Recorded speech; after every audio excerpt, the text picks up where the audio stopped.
Steve Zeltzer with Workweek, and we've covered the struggle in the Teamsters Union, the importance of the union, and also the battle for democracy and workers having a say in the running of the Teamsters Union. And today we're going to look at the present situation, the leader of the Teamsters Union, Sean O'Brien, and also the his support for the Trump administration, what that means not only to Teamsters in the United States, but workers in general and the working people. And joining us is Joe Allen. He's the author of Teamster Land. He's a retired Teamster. And also joining us is Jess Leigh, who is a Teamster in Atlanta and works at UPS and has been in a struggle not only within the Teamsters, but within TDU. And both of them are familiar with TDU. So welcome to our show. Thanks, Steve. So why don't we talk first about the Teamsters because it has a storied history with organizing over the road truckers and becoming the most powerful union in the United States, particularly in the fight to organize truckers in the United States. And Joe, you've been a past member, retired member of the Teamsters. The Teamsters have been historically a very powerful union. In fact, most Teamsters probably are unaware, and most workers are unaware that the Teamsters actually were involved in a strike in Minneapolis in 1934 that shut down the city and was successful in organizing Teamsters. So why don't you talk about the role and history of the Teamsters, Joe? Well, thanks, Steve. I'll try to keep it brief. The Teamsters, of course, have a huge sort of popular culture image, whether that's good or bad, mostly due to Hollywood, in films that focus on its most, I would say, notorious leader, Jimmy Hoffa. That gives you, though sometimes you get a glimpse of what that means in terms of actual history, but a lot of the time it doesn't. The Teamsters, have historically been, in many ways, a very conservative, have two images to them. On one hand, it's always been very conservative politically, but it also had the image and at times had been a very militant union. For most people who don't know, of course, the modern Teamsters Union was really born out of the Minneapolis Teamster strikes in the summer of 1934, which were more like a Civil War situation with the employer class on one side and its allies in the police and goon squads and so forth against the Teamsters led by the Revolutionary Socialists, most notably Farrell Dobbs, Carl Skoglund, and the Dunn brothers, who lined up the support of the working class and many farmers on their side against them. And it was the success of those strikes that not only, even though the Teamsters remained an AFL union, that helped one spur the creation of the CIO, which then went on to huge struggles in auto and steel and many other places. It became more of a kind of crusade, a mass movement. And in the Teamsters, the battles of 34 then led to these massive over-the-road organizing campaigns in the upper Midwest, the West Coast, and so forth. And even though the union itself was very conservative, in many ways very corrupt, people such as future leaders of the Teamsters, as Jimmy Hoffa out of Detroit and Dave Beck out of Seattle and the West Coast, essentially stole the model for over-the-road organizing from Farrell Dobbs and others and implemented it because it was a successful model for organizing. In one of the great, ironies of the American labor movement, the Minneapolis Trotskyists who pioneered all of this were later kicked out of the Teamsters in 1940, 41 with the help of the federal government. But the union itself went on to become a fabulously powerful union in the post-war period, primarily because of the massive expansion of the interstate highway system in the freight industry. And that peaked in the mid 1960s, maybe late 1960s in terms of over-the-road truckers. But the late 70s, early 80s, and the 90s, the deregulation of the trucking industry, which was pretty important to the Teamsters, both growing as a union and creating a kind of stable workforce for them to organize, the legs were really kicked out from underneath all of that. And during the course of the 1990s, 80s, and 90s, the Teamsters lost nearly half of their membership, highly concentrated in the freight industry, and they've never recovered from there. In fact, when the Yellow Freight a few years ago declared bankruptcy and went under without a fight at all from the Teamsters led by Sean O'Brien, it was the last of the really recognizable names left over from the Master Freight Agreement, the old days of Teamster Power. And the only national trucking company left from those days is ABF. And it was replaced largely by the massive expansion of UPS and a few other companies. But, UPS to this day, and I think we'll find out more about what the actual membership is there, is that, it peaked at somewhere over 300,000 members in the Teamsters Union. It sort of was a union within a union. And so whatever really happens with the Teamsters at UPS is really what happens with the Teamsters as a whole. And people like Jess, of course, are people who live that experience every day. And of course, deregulation actually was a large part of it was instituted by Jimmy Carter, who brought in Alfred Kahn and deregulated the airlines and created a loss of airline, Mhm. unionized airlines, and Right, brought in new players that actually was used as a battering ram against the wages and conditions of airline workers. And there was right. never really any political education campaign against deregulation by the labor movement, fighting both the Democrats and Republicans who wanted deregulation. So the issue of reform in the Teamsters Union is an important issue, and the Teamsters for a Democratic Union was organized to fight for a democratic union. So, what brought about the TDU and what was its role in the union? Because it does have a national structure, it has a newspaper, and it organized throughout the country around various issues. Jess, do you want to talk about your experience? As far as our experience with TDU, so I'll talk a little bit first about how Teamsters Mobilize came to be. Mhm. So some of the original founders of Teamsters Mobilize, they approached TDU at the 2022 TDU conference and basically wanted some kind of part-time working group under the TDU umbrella. And TDU completely rejected that idea. All they ended up coming out of it saying was just a vague statement of we support the part-timers. That was literally all TDU was willing to do. So our original founders, they had no choice but to start their own organization. So that is how Teamsters Mobilize formed, is from being rejected by TDU. Um, And so maybe you can talk about the role of part-timers because I've interviewed yeah, workers, part-timers, and a lot of them, black, brown, I mean, they've been used as like in a grinding machine in the Teamsters. I mean, as UPS, they get injured, high rate of injuries. Some of their injuries, the first union job, and they basically get burned out and permanently injured. So it's a really horrendous situation. The way yeah, part-timers. that is a great point. So of the over 300,000 UPSers that Brother Joe mentioned just earlier, over 60% of that is part-timers. So the majority of UPS workers are actually part-timers. It's not the people that see the public, the package car drivers, the feeder trucks that you see going up and down the interstate. The majority of UPSers are part-timers, and that means that we work inside the hubs. So there are many different roles, but it all consists of the packages being unloaded off the trailer, getting on the package trucks, and everything in between that makes that work happen. It is very, very, very physically demanding. You do about 8 hours worth of work crammed into about 5 hours. And it is very unsafe conditions. Egress is compromised at UPS every single day, and it's by design. It's not a surprise that it's unsafe because they give people more work than one person can do. It's physically impossible, even for the best workers that are willing to break their back and put themselves in these unsafe situations. It's still not possible to do the amount of work that UPS puts on you. Not only that, you're treated terribly.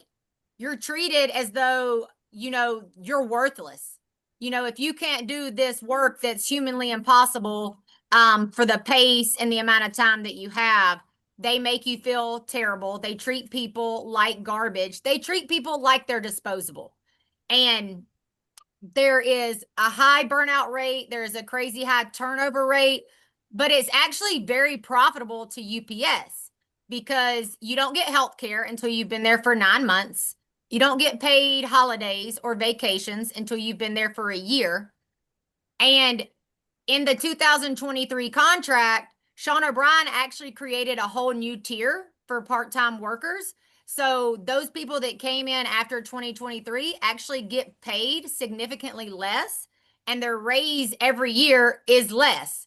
So the turnover is very profitable to UPS. The union is aware of this. The union basically sacrifices the part-time workers for the benefit of the full-time workers, because we have been forgotten for so long, and the wages have been stagnant for so long, that's why the full-timers were able to get the wages that they've gotten, is because the majority of UPSers actually weren't getting raises.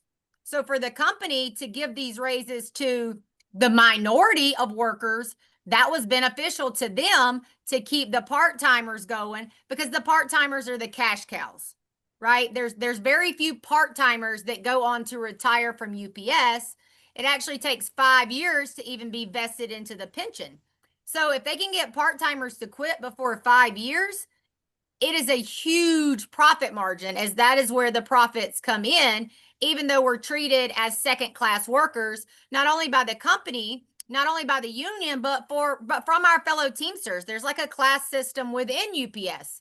So a lot of the drivers and whatnot, they look down on part-timers, and it's there's a lot of internal tension and divide because of that. And the part-timers, they all know it. It's very known. It's very talked about amongst the part-timers. But the union, they just they will completely reject that idea as valid if it's brought up at union meetings or with union leadership. Oh, that's not what's happening. I was a part-timer 20 years ago. I know what you're going through. So it's very complex. There's a lot to overcome within the UPS Teamsters and the Teamsters as a whole. I'm sure that UPS is not the only workplace that exploits part-time workers. But yeah, that's just a little bit of a summary about the part-timers.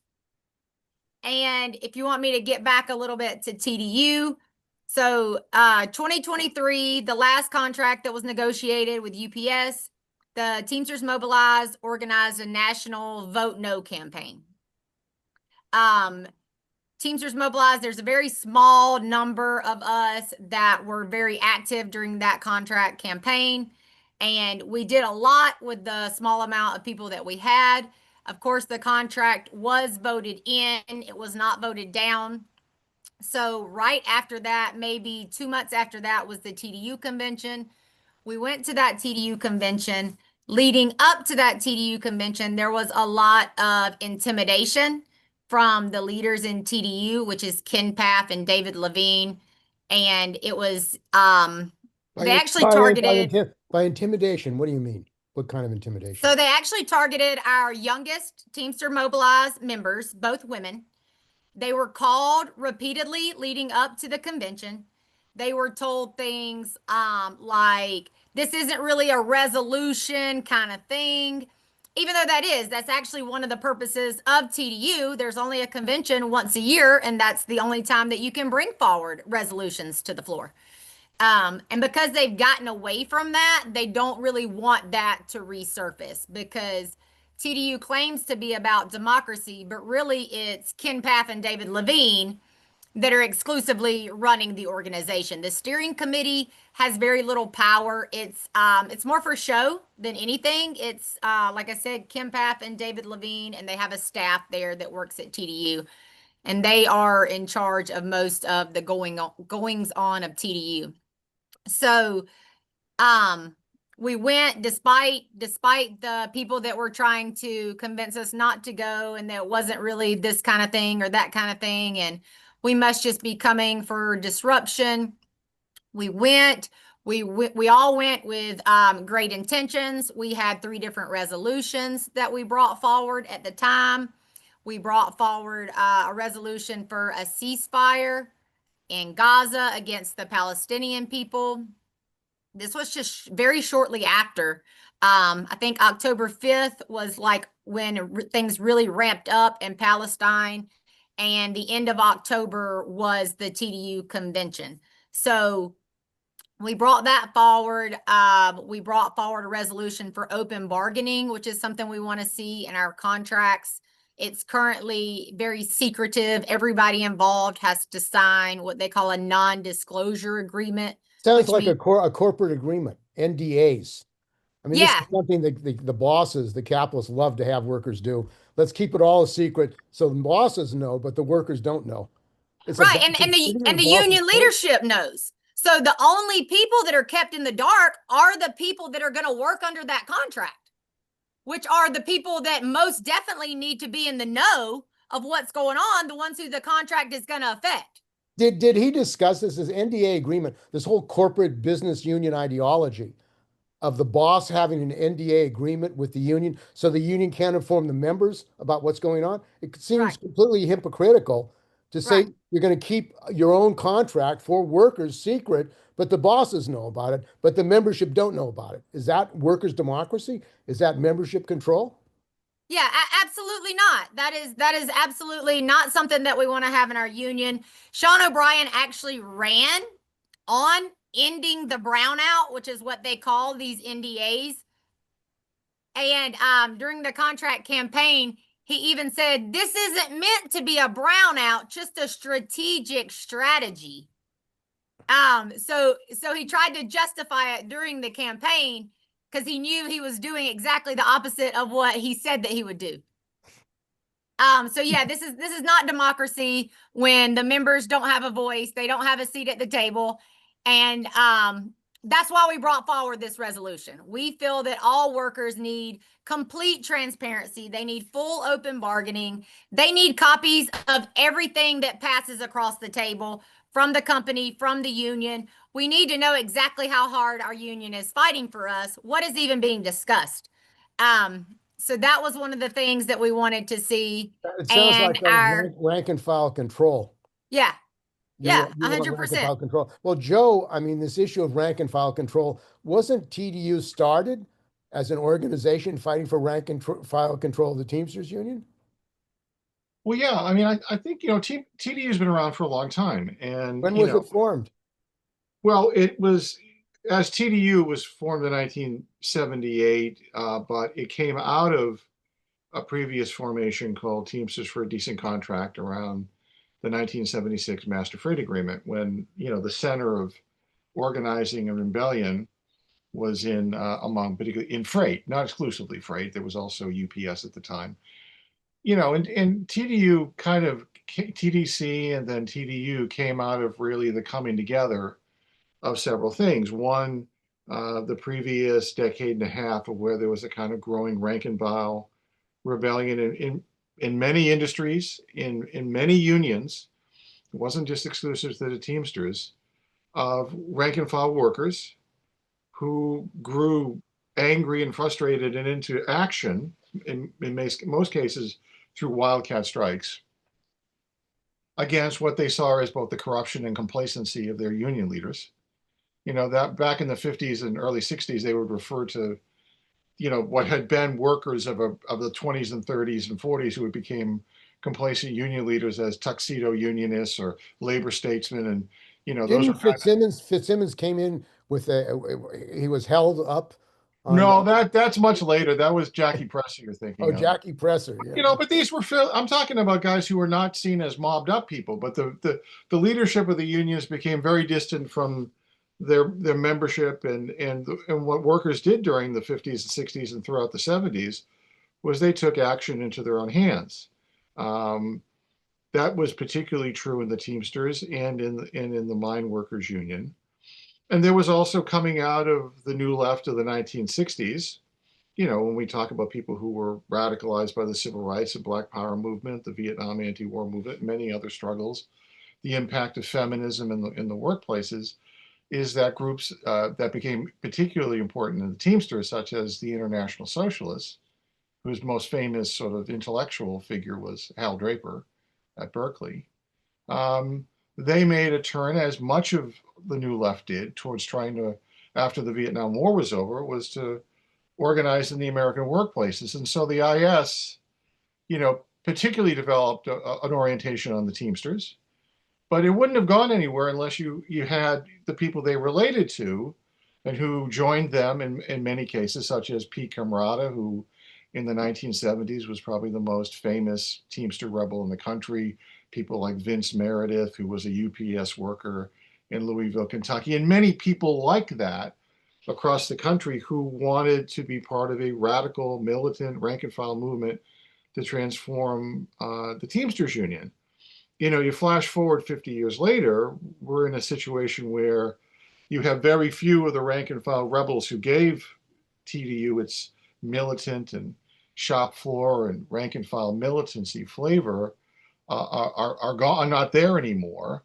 And you find TDU, or an organization which has its origins among socialist activists, supporting the first time around, and unless people voted down, the second time around, endorsing Sean O'Brien, who is the best known trade union supporter of Donald Trump in the country. And so a lot of people want to know, how do you go from there to here? And And the rise of fascism in this country, mhm, uh, the ideology of fascism, racist ideology uh, against LGBTQ people. One of the things that it's always interested me of how when in Trump's first term, when he was attacking blacks, mhm, he was attacking women, he was attacking Latinos. Unions like the Teamsters and the building trades that have a large number of mhm, Latinos and blacks, their leadership was completely silent. mhm, I mean, here you yes, have a president who's out and out racist, making racist comments against women and others, and the unions who represent workers of these of women and black and brown, they're completely silent. Like MIA, you don't want to talk about defending your own members. right, I mean, right. Jess, what did you think about that when this was going on as a Teamster, when these kind of racist and sexist attacks were being made on people in this country, in complete silence by your union? Honestly, I wasn't surprised at all. They had pretty much already proven themselves in the past not to be a fighting union for all workers. They have a very narrow minded approach, and they feel like if it's not specific to this issue or that issue, we're not going to get involved, we're not going to have anything to say. The Teamsters overall, I feel, are much weaker than we should be. I feel like the Teamsters operates from a place of fear, like they're just trying to hang on to what little bit of power that unions still have and not continue to lose that power.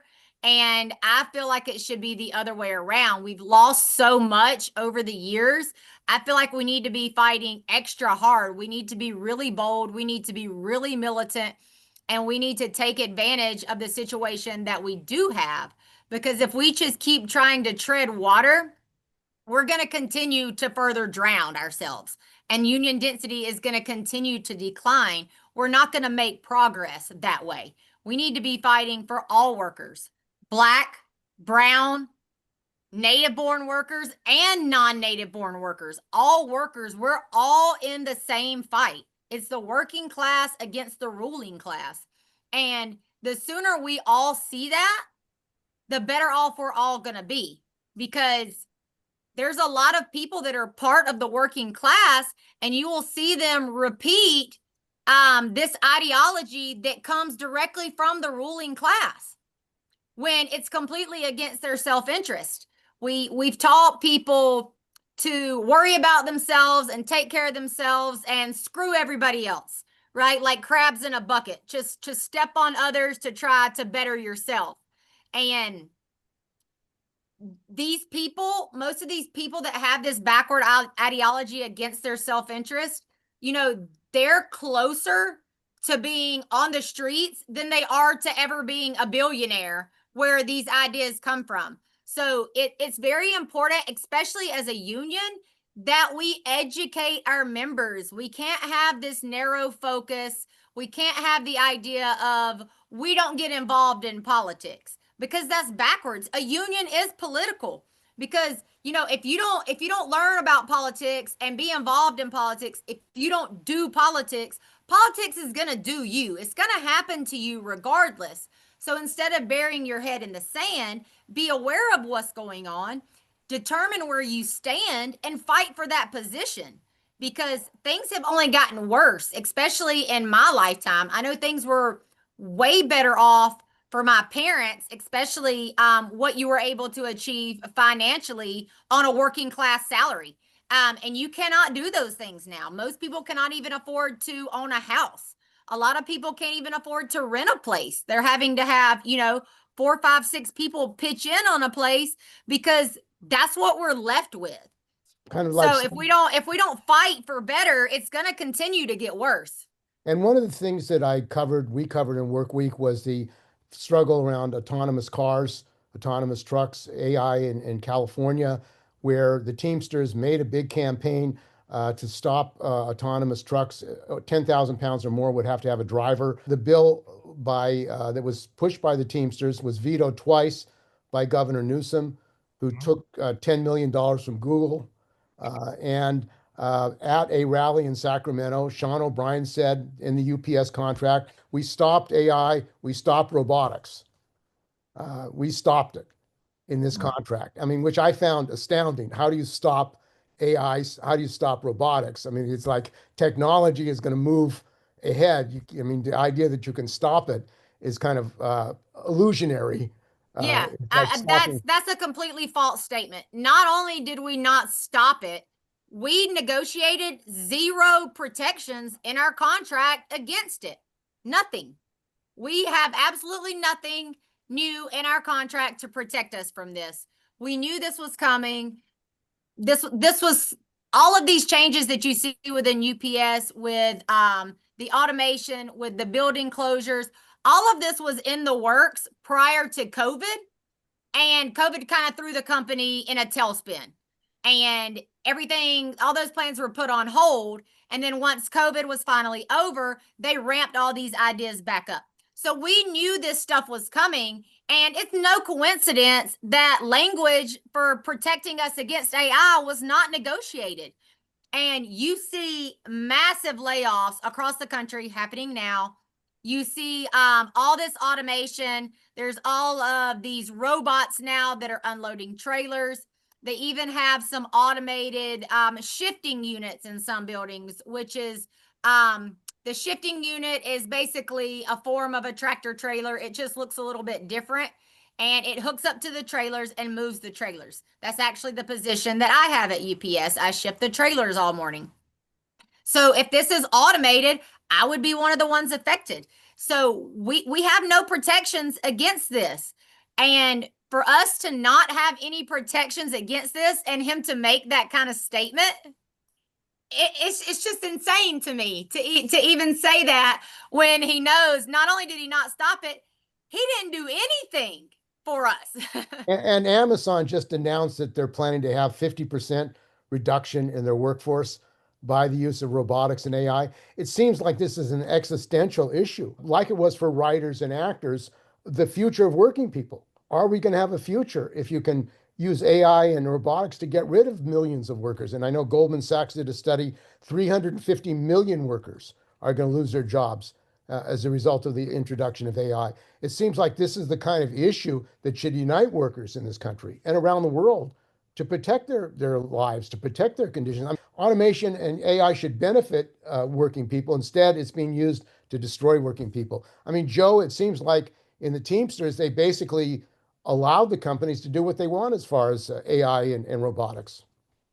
Well, I think that's generally that's right. I mean, I think there's two things about technology. One is that it's constantly being introduced in one way or another, along with issues around surveillance. So technologies of various kinds are introduced both to eliminate certain jobs and to increase the surveillance and exploitation of people who are still on the job. And we have the infrared cameras, which are being Oh, used. And I did a story on that with Eric Johnson. right. I mean, On the particularly, eyes of workers, is infrared cameras, 10 hours, 60 hours a week, having this AI camera. I mean, being, creating a health problem for a lot of drivers. well, there's that, and there's the over surveillance and harassment of drivers in their trucks all day long. Um, I mean, drivers can talk about that. There's also, you know, the news with the UPS is on many different fronts right now. So, for example, they announced that they had closed 70 buildings, some of which will be retrofitted. Many probably will be to be more automated with less workers. In other cases, they may close some of them permanently. I guess we'll just see. Um, at the same time, they're introducing technology that will just, you know, make the pace of work more miserable than it already is in a notorious workplace like UPS. So I think that this is a huge issue, and in the claims that were made, you know, during the contract campaign that they had stopped AI, that they had won all these great things about technology, as well as apparently all these, you know, they made these big claims about, you know, winning protections, introduction for against heat and introduction of air conditioning into trucks, you know, and you know now they're claiming again that they won some big victory on air conditioning in trucks.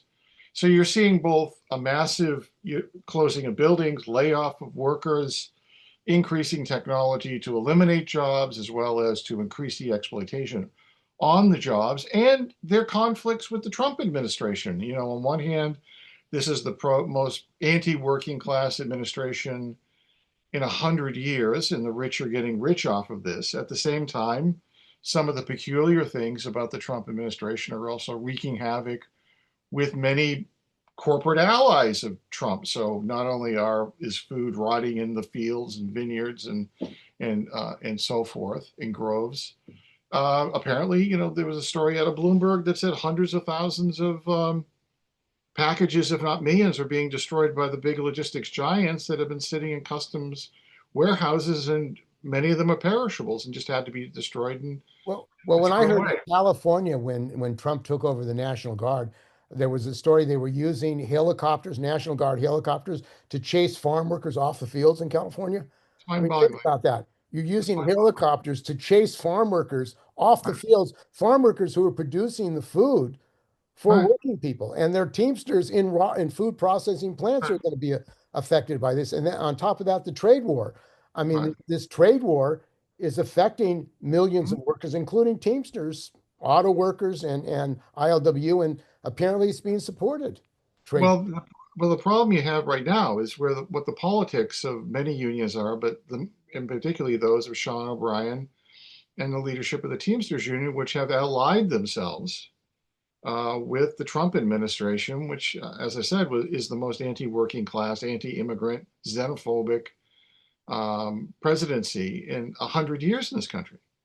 And this is not only a catastrophe for the broad working class in this country, but also for the trade unions. I mean, O'Brien's done a lot of the dirty work for Trump, supporting his nominees to be head of OSHA, to be And head who of, are these people? The head of OSHA is a former boss. as well as a former safety quote director for Amazon and UPS. The person that they, you know, Laura Chavez Ryder, who they, you know, put as the head of the labor secretary. You know, these people, you know, She said whatever she's they're against union rights, a national right, union rights thing.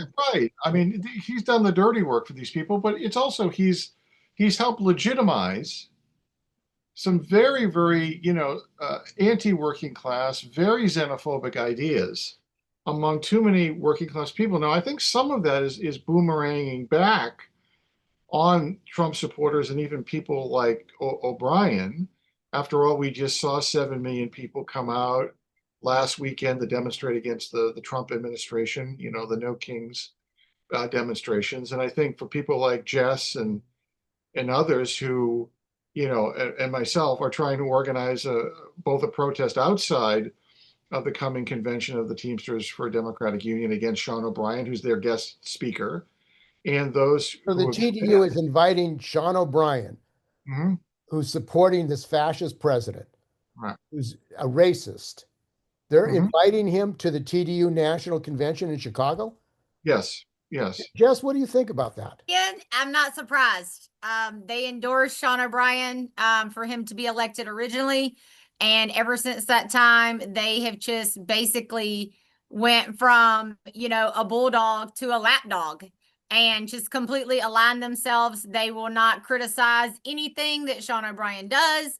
And now they're here at this upcoming convention, and they're going to be taking a vote to endorse Sean O'Brien once again. And And I think that that's In Chicago, they've been raiding people, Mhm. terrorizing right. black and brown people in Chicago, pulling them out of schools, just using the ICE to terrorize and harass, and people are afraid to go out of their homes. And the TDU is actually having their convention in Chicago to greet Sean O'Brien, who's supporting Trump and these tactics. Has O'Brien ever criticized any of these tactics of raiding people's homes and arresting citizens, arresting migrants? Has he ever said anything about it? No, One not at word? all. Not One at all. word? He even posted a photo for maybe like police week or something, honoring the police, and that some of them are in unions and whatnot. And let's make one thing clear: the police do not work for the people. The police work for the bosses. Police will break strike lines. If the boss calls the police on you, they are automatically 100% going to be on the side of the boss.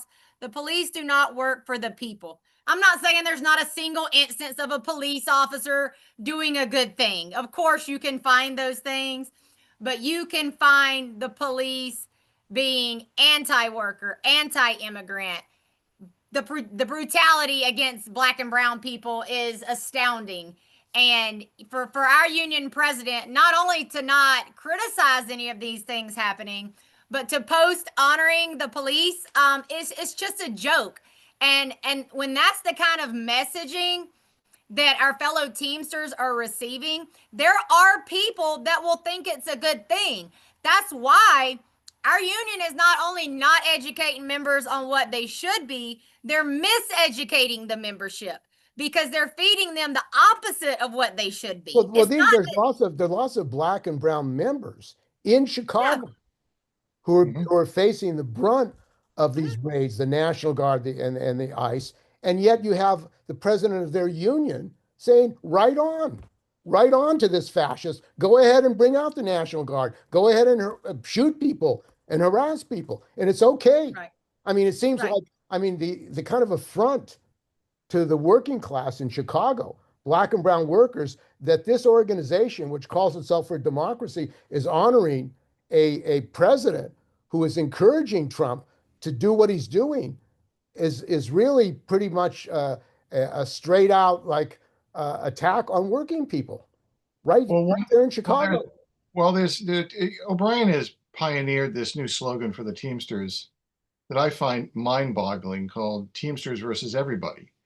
But there's a Teamster activist in Louisville who said, and I thought it was very insightful how he responded to it by saying, it's Teamsters versus everybody except Trump. And absolutely, I mean, that's just perfect. I mean, it captures it all.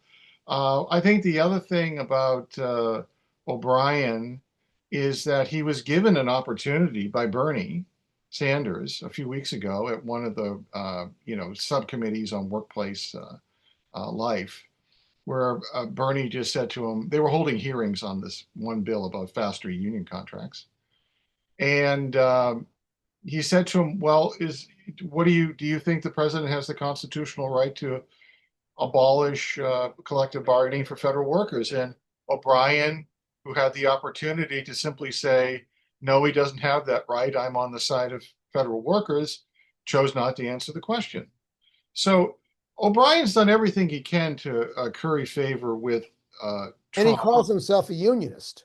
You Well, would think that protection of the federal rights of workers, I mean, federal workers having union rights, and also the face of this whole situation with the air traffic controllers not being paid, the mhm, health and safety of airline workers, including Teamsters, right, right. that they would be concerned about their own members you could have a catastrophe, an airline catastrophe, Right. when people aren't being paid, and yet not a concern. In fact, I understand there was a letter sent out by all the airline worker unions to the government about the danger of the government shutdown and the need to get the government open again. And it wasn't signed by the Teamsters, like No, MIA. They're missing from the rest of the airline workers about protecting health and safety in the airlines. Right. Well, you could look back to even last weekend where, people estimate that it was up to 250,000 people rallied against Trump under the No Kings banner in Grant Park. I was there, many other people were there. And I made an effort to look and see if the Teamsters had any even small presence. Now, I'm not saying there weren't Teamsters there. In fact, I'm probably sure there were Teamster members there. And maybe there was even a local with a banner there. I mean, I don't want to say that it wasn't. It was a huge march. But it's pretty clear that the Joint Council, which, in Chicago, which represents 1 out of 8 Teamsters across the country, did not endorse the march, did not mobilize its members. And so, what does that tell people? That in the most important struggles of our time, the Teamsters is not on your side. And this is why the upcoming TDU convention is so important for both people attending it and for the presence of Sean O'Brien for people who are not members of the Teamsters, is that Sean O'Brien has shown himself not only to be a menace to members of the Teamsters Union, but he's a menace to the rest of us. And so, one of the things I would just like to say to your audience tonight is, please come out on the night of, November 7th, out in Rosemont, which is, a suburb of Chicago, O'Hare, it's there, to the Crown Plaza, because that's where people are going to be protesting Sean O'Brien's presence at the TDU convention. Join us out there picketing his presence because, this is, there are issues that are Teamster issues, certainly, and I understand that.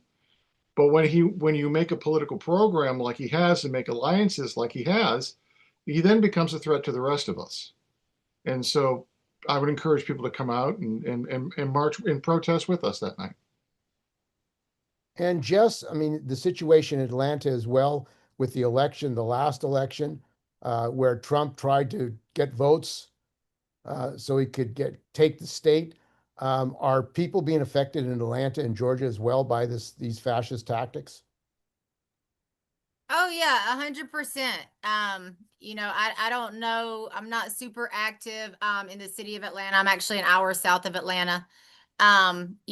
Outside of the Teamsters, I'm not super involved in the community of Atlanta. So I can't speak specifically to what the voice of the people in Atlanta are saying. But yeah, you see people post about it online. You know, we have a large black and brown community in Atlanta. And I don't know that these ICE raids have really hit Atlanta. But if things continue, I'm sure that Atlanta will be largely affected by this as well. I don't know the current status of this. What's the name of the huge police academy training center? They were Cop Atlanta or Cop City or something that they're trying to build in Atlanta. Yeah, I don't know the exact status of that, but there are tons of They want to people. militarize the police trained by the Israelis. Right, train, yeah, the same people that train the IDF, are gonna come and train our police. Like our police aren't committing enough acts of brutality. They need to train them to up their brutality, right?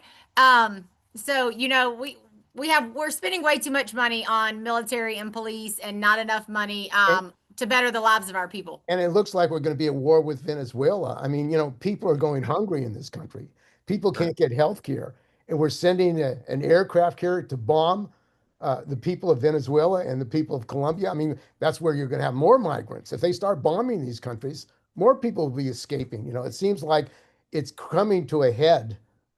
I mean, the war abroad, which the United States is financing, and then the war at home against working people here, taking away their health care, taking away their food. It sounds like it's the kind of time that working people need to mobilize. And there's been calls for a general strike by the mayor of Chicago, Brandon Johnson, who called for a general strike on No King's Day. Also, the head of the flight attendants, AFA, CWA, Sarah Nelson, called for a general strike to Mhm. protect airline workers and the public. What do you think about those calls? Well, I think they're good calls, but I would think that we need first more strikes first. Because there's still too much of the time when workers deserve more right now. And the way towards building a general strike is that workers feel like they have the capacity and the strength to fight now. I'm a little cautious about people who say, well, we're going to have this, a little cynical about people who say we're going to have a strike in 2028 when we really need them now. And that's not just There may trying. not be any unions left in Well, 2020. I'm just trying to say that, we should, the fight is now. When you look at the issues of militarism abroad, I mean, the US already has $1 trillion defense budget plus supplements during the course of a year. So we already have a defense budget that's choking us to death, literally. And also when it comes to things like foreign policy and the labor movement, let's be clear about the Teamsters relationship with Israel. There's a long history there.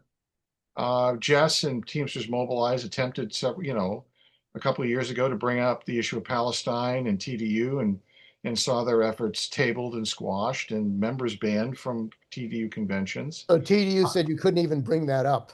Well, Those, they did, but they just tabled it. I mean, Josh can speak to the specifics about that. yeah. For example, the whole question of its relationship to Israel now. I mean, the last Teamster Women's Conference in Toronto, one of the featured speakers was a woman named Batia Unger-Sagarin, who's now a News Nation host. She's a supporter of the genocide in Gaza. She was a featured speaker at the Teamster Women's Conference. They gifted her latest book to the 1,500 delegates. So, when you see O'Brien lining himself up with the far right in the United States, he's also lining himself up with the far right in Israel and its supporters here like Batia. So these are not abstract or kind of side issues for unions like the Teamsters. They really go to the heart of what the politics of the leadership are and how detrimental they are to the membership. And so, Jess, you're going to be in Chicago, Yeah, I'll be there all weekend. I'm looking forward to it. and you're going to be urging other Teamsters, other workers to be there with you. Yeah, absolutely. I mentioned that part-timers are very exploited. I realize that not everybody has the money to pay for a flight, to miss work all weekend. A lot of part-timers have to work 6 days a week. They hold 2 or 3 jobs just to make ends meet. So, I realize that it is a privilege just to be able to go to this convention. So I don't want to imply that everybody can just up and take off to Chicago. But if you're able to 100% book a flight, if you're local or within driving distance, absolutely come join us. It's going to be a fantastic And, weekend. and you were banned, though, from going there? Yeah, I was actually. I was banned. First, I was banned from TDU last summer with no explanation other than the vague response that TDU reserves the right to exclude anyone that opposes TDU and its principles. They were not able to give me anything that I had done in violation of TDU's principles because I am a very principled person. The reason they weren't able to give me anything is because they don't have anything. But regardless, it is held at a public hotel is the venue. We have a room reserved there, so we 100% have the right to be there. And half of the experiences there at the TDU convention were with rank and file members, and it was between workshops. So I'm planning on having that same experience this time. I just won't personally be able to bring forward resolutions. Okay, well, I want to thank both of you for joining us.